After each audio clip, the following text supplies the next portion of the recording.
Good morning dear students. आज हम कक्षा 9वीं की अगली कविता देखने जा रहे हैं, निसर्ग वैभव, जो पूरक पठन के तौर पर आपको दी गई है। और इसके कवि है सुमित्रानंद पंत जी। इनका परिचय देखेंगे हम। जन्म 20 मई 1900 कौसानी, मृत्यु 28 दिसंबर 1977। परिचय। पंतजी छायावादी युग के 4 स्तंभों में से एक है। वे प्रकृति के साथ साथ मानव सौंदर्य और आध्यात्मिक चेतना के भी कुशल कवि थे। प्रमुख कृतियाँ: वीणा, गुंजन, पल्लव ग्राम्य, चिदंबरा, कला और बूढ़ा चांद आदि काव्य संग्रह, हार उपन्यास, 60 वर्ष, एक रेखांकन, आत्मकथा, संस्मरण। पद्य संबंधी कविता: रस की अनुभूति कराने वाली, सुंदर अर्थ प्रकट करने वाली, हृदय की कोमल अनुभूतियों का साकार रूप कविता है। प्रस्तुत रचना में प्राकृतिक वैभव, सौंदर्य, निसर्गरम्य अनुभूति, उदात्तता, आध्यात्मिक अद्भुत भाषा प्रभाव एवं वर्णन शैली का साक्षात्कार होता है। अभी हम कविता की ओर बढ़ेंगे। कितनी सुंदरता बिखरी प्राकृतिक जगत में ईश्वर, टपक रही गिरी शिखरों से झर, लौट रही घाटी में, लिपटी धूल छाओं में निस्वर। यहाँ पर अभी हम मीनिंग देख लेंगे। गिरी शिखर यानी पहाड़ों की चोटियाँ। गिरी शिखर यानी पहाड़ों की चोटियाँ। यहाँ पर हमने गिरी शिखर का मतलब देखा है, पहाड़ों की चोटियाँ। इस पहले स्टांजा में समझ में आता है कि यहाँ पर ये जो कविता है वो कौन सी है, निसर्ग कविता है। निसर्ग में जो हमारे सौंदर्य भरा हुआ है, प्राकृतिक सौंदर्य है, उसके और मनुष्य के मन में आकर्षक निर्माण होता है। कितनी सुंदरता बिखरी प्राकृतिक जगत में ईश्वर, टपक रही गिर शिखरों से झर, लौट रही घाटी में, लिपटी धूप छाह में निस्वर। पंत जी प्रकृति के सुकुमार कवि थे। वे जानते हैं कि प्रकृति जगत में सौंदर्य बिखरने वाला ईश्वर ही है। ये जो हमारी पूरी प्रकृति है उसमें यह सौंदर्य बिखरने वाला कौन है?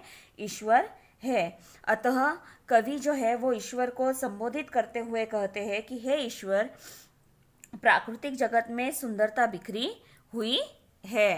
प्राकृतिक जो जगत है उसमें सुंदरता बिखरी हुई है। टपक रही गिरी शिखरों से झर, पहाड़ों की चोटियों पर फैली सूरज की धूप घाटी की ओर लौट रही है। लौट रही घाटी में यानी जो पहाड़ों की चोटियों पर जो सूरज की धूप घाटी की ओर फैली हुई है वो घाटी की ओर लौट रही है। और और लिपट रही धूप छाँव में निस्वर। और क्या हो रहा है कि ये जो लौट रही है और उसके छाँव में स्वयं को चुपचाप लिपटाए हुई है।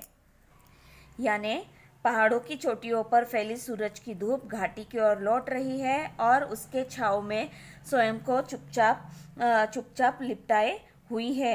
मानो यहाँ पर धूप और छाँव का मानो मिलन हो रहा हो। पहले स्टांजा में उन्होंने क्या कहा है कि वे जानते हैं कि ये जो प्रकृति में सारी सुंदरता फैली हुई है वो ईश्वर ने ही बिखरी हुई है। अतः वो कवि जो है वो ईश्वर को संबोधित करते हुए कहते हैं कि हे ईश्वर, ये जो हमारी प्रकृति है इस प्राकृतिक जगत में सुंदरता बिखरी हुई है। पहाड़ों पर, गिरी शिखरों पर यानी कि पहाड़ों पर जो फैली सूरज की धूप है वो घाटियों में लौटकर आ रही है, घाटी की ओर लौटकर आ रही है। और उसकी छाँव में लिपटी धूप छाह में निस्वर, और उसकी छाँव में स्वयं को चुपचाप लिपटाए हुई है। मानो यहाँ धूप और छाँव का मानो मिलन हो रहा हो। ऐसे इस पहले स्टांजा में समझ में आता है। सेकेंड, अनिल स्पर्श से पुलकित तृणदल, बहती सीमाहीन श्लष्ण संगीत स्तोत्रसी, अरहर वन भू मरमर। अभी अनिल यानी क्या? पवन। अनिल का मीनिंग होता है पवन। पुलकित, पुलकित यानी क्या? रोमांचित। पुलकित यानी रोमांचित। तृणदल, तृणदल यानी हरी घास। तृणदल यानी हरी घास। श्लष्ण यानी मधुर। अरहर यानी प्रतिदिन। वनभू यानी जंगल या कानन। जंगल या वनभू यानी जंगल या कानन। यहाँ पर अभी वो बता रहे हैं, अनिल स्पर्श से पुलकित तृणदल बहती सीमाहीन श्लेष्ण संगीत स्त्रोतसी अरहर वनभू मरमर। यानी यहाँ पर वो बता रहे हैं कि पवन सर्वत्र बह रही है, हवा जो है वो सर्वत्र बह रही है, उसकी स्पर्श से हरी घास पुलकित यानी रोमांचित हो गई है। अनिल स्पर्श से पुलकित तृणदल बहती सीमाहीन, यानी जो पवन है वो सर्वत्र बह रही है, हर जगह बह रही है, और उसका जो स्पर्श हो रहा है हरित घास को, तो उसके वजह से ये जो हरित घास है वो पुलकित हो रही है यानी रोमांचित हो गई है। अनिल स्पर्श के कारण, पवन स्पर्श के कारण जो हरित घास है वो क्या हो रही है, रोमांचित हो रही है। पुलकित यानी क्या, रोमांचित हो रही है। श्लेष्ण संगीत स्त्रोत्रसी अरहर वनभू मरमर, यानी यहाँ पर नदी मधुर संगीत का गान करती हुई स्वच्छंद बह रही है। नदी जो है वो मधुर संगीत का गान करते हुए वो जो है वो स्वच्छंद बह रही है। प्राकृतिक प्रतिदिन प्रकृति की अनुपम शोभा का आनंद वनभू उठा रही है। हर रोज जो है ये जो प्रकृति की सुंदरता है, इस सुंदरता का आनंद कौन उठा रहा है, तो ये जो वनभू है वो उठा रही है।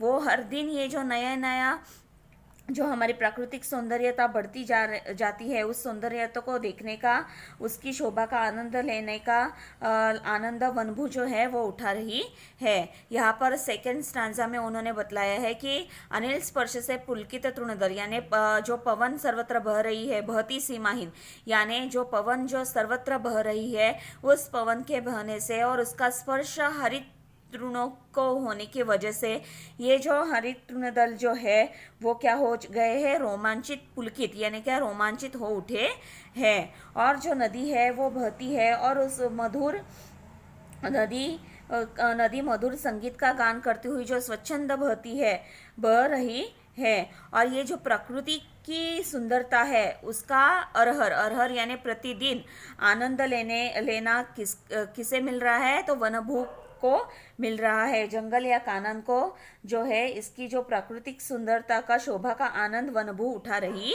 है।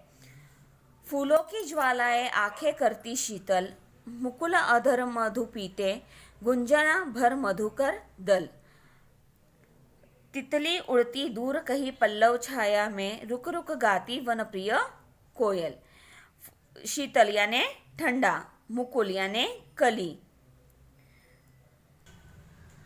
मधुकर दल यानी भौरों का दल, पल्लव छाया यानी पेड़ की पत्तियों की छाव में। यहाँ पर इसका मीनिंग देखेंगे, फूलों की ज्वालाएं आंखें करती शीतल। कवि पंत प्रकृति सुषमा का वर्णन करते हुए कह रहे हैं कि आसमान, प्राकृतिक सुंदरता का वर्णन करते हुए कह रहे हैं कि चारों ओर लाल रंग के फूल खिले हुए हैं। फूलों का लाल रंग ज्वालाओं का निर्माण कर रहा है, यानी ऐसे लग रहा है कि मानो ज्वालाओं का निर्माण वहां पर हो रहा है। वहां पर इन्होंने क्या कहा है, फूलों की ज्वालाएं आंखें करती शीतल, यानी चारों ओर लाल रंग के फूल खिले हुए हैं। फूलों का लाल रंग ज्वालाओं का निर्माण कर रहा है, यानी वो ज्वालाओं की तरह है ऐसे उन्हें लग रहा है। उन्हें देखकर मनुष्य के आंखों की तृप्ति होती है, यानी मनुष्य की आंखों को ठंडक मिलती है। फूलों की ज्वालाएं आंखें करती शीतल, यानी चारों ओर लाल रंग के फूल फैले हुए हैं, बिखरे हुए हैं, और मानो ये फूल लाल रंग के ज्वालाओं का निर्माण कर रहे हैं ऐसे दिखाई दे रहे हैं। और उन्हें देखकर मनुष्य की आंखों की तृप्ति होती है, यानी उसके आंखों में ठंडक मिलती है, उसे सुकून मिलता है। मुकुल अधर मधु पीते, गुंजन भर मधुकर दल। यहाँ पर अभी उन्होंने बताया है कि भौरे जो है वो क्या करते हैं, अपने दल के साथ आकर गुंजन कर रहे हैं, अपने दल के साथ आकर गुंजन कर रहे हैं। वे फूलों की कलियों पर बैठकर अपने होठों से मधुर पान कर रहे है। मुकुल अधर मधु पीते, गुंजन भर मधुकर दल, यानी भौरे जो है वो अपने दल के साथ आए हुए हैं और अपने दल के साथ आकर वो क्या कर रहे हैं कि जो फूलों की कलियां है उन पर बैठकर अपने होठों से मधुपान कर रहे हैं। तितली उड़ती दूर कहीं पल्लव छाया में। यहाँ पर अभी वो बता रहे हैं कि लाल रंग के फूलों ने तितलियों को भी अपनी ओर आकर्षित कर लिया है। तितली उड़ती, यानी उन फूलों के ऊपर तितली भी उड़ रही है। तितलियों लाल रंग के फूलों ने तितली को भी अपनी ओर आकर्षित कर लिया है। वे भी फूलों पर मंडरा, वे तितलियां भी है, वो फूलों पर मंडरा रही है। दूर कहीं पल्लव छाया में रुक रुक गाती वनप्रिय कोयल। अभी यहाँ पर कवि जो है वो बता रहे हैं कि ऐसे में दूर किसी पेड़ की पत्तियों की छांव में बैठकर वनप्रिय कोयल रुक रुक कर अपना गीत गा रही है। देखो वर्णन सुनते ही कितना, अगर सामने दृश्य लाओ तो कितना मनोहारी दृश्य होगा वो आपको समझ में आ रहा होगा कि चारों ओर लाल रंग के फूल खिले हुए हैं, मानो ऐसा लग रहा है कि ज्वालाएं उठ रही हो, और वो देखकर आंखों में ठंडक महसूस हो रही है, यानी सुकून। ये प्राकृतिक सुंदरता जो है उसे देखकर आंखों में सुकून महसूस हो रहा है। भौरे जो है वो आकर कलियों पर बैठकर, फूलों की कलियों पर बैठकर जो मधुर रस है वो उसका पान कर रहे हैं। इन लाल रंगों के फूलों ने भी क्या किया है, तितलियों को अपनी ओर आकर्षित कर लिया है। वे भी इन फूलों पर मंडरा रही है, और कहीं दूर ऐसे वातावरण में, कहीं दूर पर बैठकर, पत्तियों की छांव में बैठकर जो वनप्रिय कोयल है वो रुक रुक कर अपना गीत गा रही है। आंखों के सामने अगर ये वर्णन भी आता है तो हमें बहुत ही सुकून महसूस होता है। ये जो है हमारी प्राकृतिक सुंदरता का वर्णन यहाँ पर कवि ने किया हुआ है।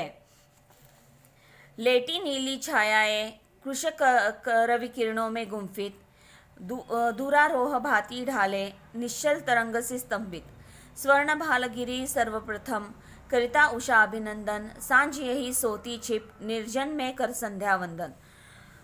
यहाँ पर दूरारोह यानी दोनों, लेटी नीली छायाएं कृष रवि किरणों में गुम्फित, दूरारोह भाती ढाले निश्चल तरंग से स्तंभित। यहाँ पर कवि हमारी जो प्राकृतिक सुंदरता है उस सौंदर्य का वर्णन करते हुए कहते हैं कि आसमान में सर्वत्र नीले रंग के बादल दिखाई दे रहे हैं। लेटी नीली छायाएं यानी आसमान में सर्वत्र नीले रंग के बादल जो है वो दिखाई दे रहे हैं। कृष रवि किरणों में गुम्फित यानी इसी कारण नीले रंग की छाया दिखलाई दे रही है। इस नीले रंग की छाया ने सूर्य के किरणों को अपने आप में समा लिया है। इस नीले रंग के छाया ने सूर्य के किरणों को अपने आप में समा लिया है। लेटी नीली छायाएं यानी क्या, आसमान में सर्वत्र नीले रंग के बादल दिखाई दे रहे हैं, और इस इसके कारण छाया भी नीली दिखाई दे रही है। कृष रवि किरणों में गुम्फित यानी यहाँ पर इस नीले रंग की छाया ने सूर्य के किरणों को अपने आप में समा लिया है। धुरारोह भाती ढाले निश्चल तरंग सी स्तंभित, सूर्य की किरणों का सुनहरा रंग नीली छाया के साथ एकाकार हो गया है।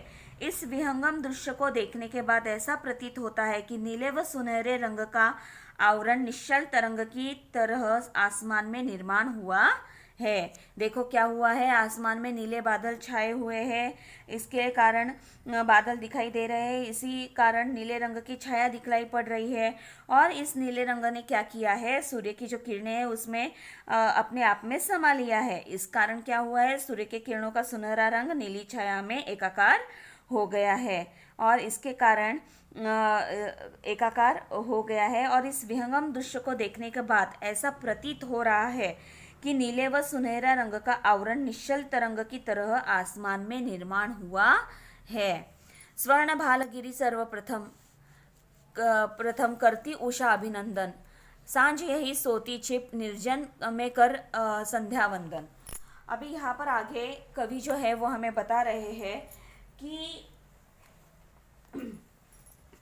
ऐसे में सवेरा होने से पहले सर्वप्रथम सुनहरी किरणें सर्वत्र छा जाती है। सवेरा होने से पहले क्या होती है, सूर्य की जो किरणें हैं सभी जगह सर्वत्र छा जाती है। उषा, उषा यानी क्या, सुबह होने से पूर्व आसमान में सूर्य की लाल आभा फैल जाती है वह समय। उषा यानी क्या कि सुबह होने से पूर्व आसमान में सूर्य की लाल आभा फैल जाती है वह समय, उसे उषा कहा जाता है। अभी यहाँ पर कवि हमें बता रहे हैं कि सवेरा होने से पहले सर्वप्रथम सूर्य की किरणें सर्वत्र छा जाती है, मानो उसका अभिनंदन करने के लिए उषा तैयार हो जाती है। उषा का मतलब क्या है मैंने अभी आपको बताया है कि मानो उनका स्वागत करने के लिए, अभिनंदन करने के लिए उषा तैयार हो जाती है। सांझ यही सोती छिप निर्जन में कर संध्या वंदन।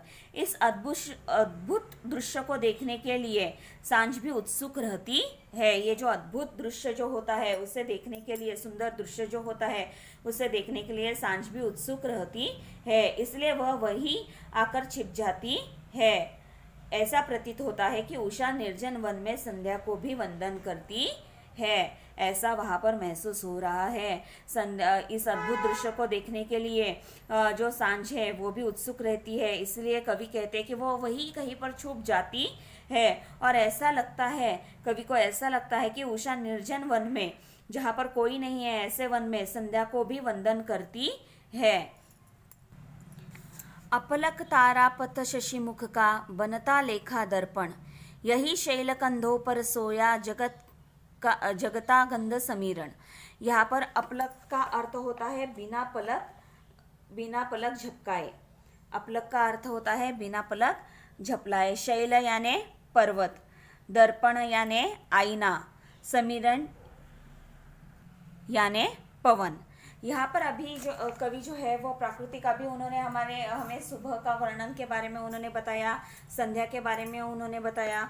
अभी वो आगे हमें बता रहे हैं प्राकृतिक सौंदर्यता का वर्णन करते हुए अभी वो बता रहे हैं कि संध्या के बाद रात्रि का समय शुरू हो जाता है। संध्या के बाद क्या हो जाता है? रात्रि का समय शुरू हो जाता है। अपलक तारापथ शशिमुख का बनता लेखा दर्पण। और जैसे ही रात्रि का समय शुरू हो जाता है, आसमान में बिना पलक झपकाए असंख्य तारे दिखलाई देने लगते हैं। अपलक यानी बिना पलक झपकाए। आसमान में बिना पलक झपकाए असंख्य तारे दिखलाई देने लगते हैं। बनता लेखा दर्पण, उसके साथ साथ चंद्रमा भी आसमान में आ जाता है। उस पूर्ण रूप में आसमान में बहुत की सुंदर तारे दिखाई देने लगते हैं। ऐसा लगता है मानो वह एक दर्पण ही हो जिसमें असंख्य तारे अपने आप को देखकर निहार रहे हो। दर्पण यानी क्या? आईना। यहाँ पर कवि ने जो है वो रात्रि का भी सुंदर वर्णन किया है। वो कहते हैं कि संध्या के बाद क्या होता है, रात्रि का समय शुरू हो जाता है और आसमान में बिना पलक झपकते ही असंख्य तारे हमें दिखलाई देते हैं। और उसके साथ साथ चंद्रमा भी जो है वो आसमान में आ जाता है। और उस पूर्ण रूप आसमान में बहुत ही सुंदर तारे दिखलाई देने लगते हैं। और ऐसा लगता है कि मानो वह एक दर्पण हो जिसमें असंख्य तारे अपने आप को देखकर निहार रहे हो, एक आईना हो जिसमें असंख्य तारे जो है वो अपने आप को देखकर निहार रहे हो। यही शैल कंधों पर सोया जगत गंध समीरण। यहाँ पर कवि अभी आगे बता रहे हैं कि रात्रि के समय पर्वतों पर बहने वाली हवा भी पर्वतों के कंधों पर सो जाती है। यही शैल कंधों पर सोया जगता गंध समीरण। शैल यानी क्या? पर्वत। यानी रात्रि के समय पर्वतों पर बहने वाली हवा भी जो है वो पर्वतों के कंधों पर सो जाती है। पर्वतों पर दिखलाई देने वाली यह प्राकृतिक सुषमा सभी को सम्मोहित कर देती है। ये जो प्राकृतिक सौंदर्य है वो सभी को सम्मोहित कर देता है। यहाँ पर उन्होंने क्या किया है, रात्रि के तारों का वर्णन किया है। चंद्रमा पलक झपकते ही तारे आ जाते हैं, आसमान में चंद्रमा दिखाई देता है और मानो वो ऐसे लग रहा हो कि वो आईने में खुद को निहार रहे हो। ऐसे समय में, रात्रि के समय जो पवन चलती है, हवा चलती है, वही वो क्या करती है, इन पर्वतों के कंधों पर सो जाती है। और ऐसा पर्वतों पर दिखलाई देने वाली यह प्राकृतिक सुषमा सभी को सम्मोहित कर देती है। कभी हम ऐसे समय में अगर जाएंगे तो देखो आंखों को कितना सुकून मिलता है, कितना ऐसा लगता है कि कितनी सुंदरता है हमारे प्रकृति में, कितनी फैली सुंदरता है वो हमें समझ में आ जाती है। हृदय स्फुट सौंदर्य राशि सम्मोहन भरती मन में, कितना विस्मयकर वैचित्र्य भरा पर्वत जीवन में। कवि यहाँ पर कहते हैं कि सदैव यानी मन स्फुट सौंदर्य राशि सम्मोहित भरती मन में, यानी यहाँ पर कवि जो है वो कह रहे हैं कि पर्वतों पर दिखलाई देने वाली यह प्राकृतिक सुषमा सभी को सम्मोहित कर देती है। सभी को क्या करती है? सम्मोहित कर देती है। कितना विस्मय वैचित्र्य भरा पर्वत जीवन में। वैचित्र्य यानी क्या? अनोखापन। कवि यहाँ पर कह रहे हैं कि सचमुच पर्वत जीवन में भी अद्भुत एवं अनोखा विस्मय भरा पड़ा हुआ है। पर्वतीय जीवन में भी क्या हुआ है? अद्भुत एवं अनोखा ऐसा विस्मय भरा पड़ा हुआ है। खग चखते फल कुतर रही गिलहरिया कोपल, वन पशु सब लगते प्रसन्न, परिचित मरकत आंगन में। यहाँ पर खग यानी पक्षी और मरकत यानी पन्ना, एक रत्न जिसे कहा जाता है वह। देखो अब तक हमने सुबह का वर्णन देखा, सुबह की सुंदरता का वर्णन देखा, संध्या के समय का हमने वर्णन देखा, उसके बाद हमने रात्रि के समय के प्राकृतिक सौंदर्यता का वर्णन हमने देखा, उसके साथ ही साथ पर्वतों पर जो सौंदर्य बिखरा हुआ है उसके बारे में हमने देखा। यहाँ पर ऐसे होने के बाद क्या हो जाता है कि रात्रि के पश्चात फिर से सवेरा हो जाता है। यह हमारा प्रकृति का ही नियम है। सुबह होती है, दोपहर होती है, शाम होती है, रात होती है, रात के बाद फिर से दिन की शुरुआत शुरू हो जाती है। रात्रि के पश्चात फिर से क्या हो जाता है? सवेरा हो जाता है। खग चखते फल, खग यानी क्या? पक्षी, पक्षी फल चखना शुरू कर देते है। खग चखते फल यानी क्या? पक्षी जो है वो फल चखना शुरू कर देते हैं। कुतर रही गिलहरिया कोपल, गिलहरिया जो है वो भी क्या कर रही है? गिलहरिया एक नए पत्ते को कुतरना शुरू कर देती है। पक्षी जो है वो फल चखते हैं, गिलहरिया जो है वो क्या करती है? नए पत्तों को कुतरना शुरू कर देती है। वन पशु सब लगते प्रसन्न, परिचित मरकत आंगन में। परिचित मरकत आंगन में यानी यहाँ पर धरती रूपी रत्न पर सभी वन पशु प्रसन्न दिखाई देने लगते हैं। फिर से क्या हो जाता है? जैसे सवेरा हो जाता है, रात्रि के समय क्या हो जाती है? प्राकृतिक सुंदरता तो बिखरी होती है, लेकिन सारे पशु पक्षी सब क्या कर रहे होते हैं? आराम कर रहे होते हैं। जैसे ही दिन की शुरुआत हो जाती है फिर से उनका रूटीन शुरू हो जाता है। पक्षी फल चखते हैं, गिलहरियां नए पत्तों को कुतरना शुरू कर देती है। और ऐसे समय में हमारा परिचित मरकत आंगन में, परिचित मरकत आंगन में यानी धरती रूपी रत्न पर सभी पशु पक्षी वन पशु सब लगते प्रसन्न, वन पशु प्रसन्न दिखाई देने लगते हैं। सवेरा होने पर फिर से क्या हो जाता है? वन पशु सब कैसे दिखाई देने लगते हैं? प्रसन्न दिखाई देने लगते हैं। और कहाँ पर? तो ये धरती रूपी जो रत्न है उस रत्न पर सभी प्रसन्न दिखाई देने लगते हैं। स्वाभाविक यदि मुझे याद आता ईश्वर इस क्षण में, जड़ जग इतना सुंदर जब, चेतन जग में क्या कारण, रहता अरहर जो विषण्ण जीवन मन का संघर्षण। यहाँ पर अभी कवि जो है यहाँ पर जड़ जग का मतलब सृष्टि, और चेतन जग यानी संसार, अरहर यानी प्रतिदिन, विषण्ण यानी व्यथित या निराश। जड़ जग यानी सृष्टि, चेतन जग यानी संसार, विषण्ण यानी व्यथित या निराश। यहाँ पर अभी कवि जो है वो बता रहे हैं स्वाभाविक यदि मुझे याद आता ईश्वर इस क्षण में, यानी यहाँ पर कवि जो है वो कह रहे हैं कि पर्वत जीवन पर बिखरी हुई प्राकृतिक सुषमा का आनंद लेते हुए कवि को सहज एक बात याद आ जाती है। स्वाभाविक यानी सहजता से एक बात याद आ जाती है। वो कौन सी है? तो जड़ जग इतना सुंदर जब, चेतन जग में क्या कारण, रहता अरहर जो विषण्ण जीवन मन का संघर्ष। यानी यहाँ पर कवि कहते हैं कि वह जड़ जीवन में यानी प्राकृतिक में अपार सौंदर्य भरा पड़ा है, पर मानव जीवन में दुख का भाव क्यों है? सृष्टि में बहुत ही सौंदर्य भरा पड़ा हुआ है, ऐसा होने के बावजूद भी मानव जीवन में दुखों का भाव क्यों है? चेतन जग में क्या कारण, यानी मानवीय जीवन जो है उसमें दुख का भाव क्यों है? रहता अरहर जो यानी प्रतिदिन जो रहता, विषण्ण जीवन मन का संघर्षण यानी उसका मन विषण्णता से भरा क्यों पड़ा है, उसका मन विषन्नता से भरा, हर रोज उसका मन विषन्नता से भरा क्यों है। यहाँ पर देखो कि हर एक व्यक्ति जो है कभी सुख आता है, कभी दुख आता है, तो दुखी होने के कारण वो कभी कभी बहुत ही नैराश्य में चला जाता है। तो कवि यहाँ पर पूछ रहे हैं कि प्राकृतिक सौंदर्यता का आस्वाद लेते लेते कवि को क्षण में एक विचार आता है। वो ईश्वर से पूछते हैं कि यहाँ पर संपूर्ण सृष्टि में अगर इतनी सौंदर्यता भरी पड़ी हुई है, इतना सौंदर्य है, फिर भी जो मनुष्य है वो मनुष्य मानव जीवन में दुख का भाव क्यों है, उसका मन विषन्नता से भरा क्यों पड़ा है,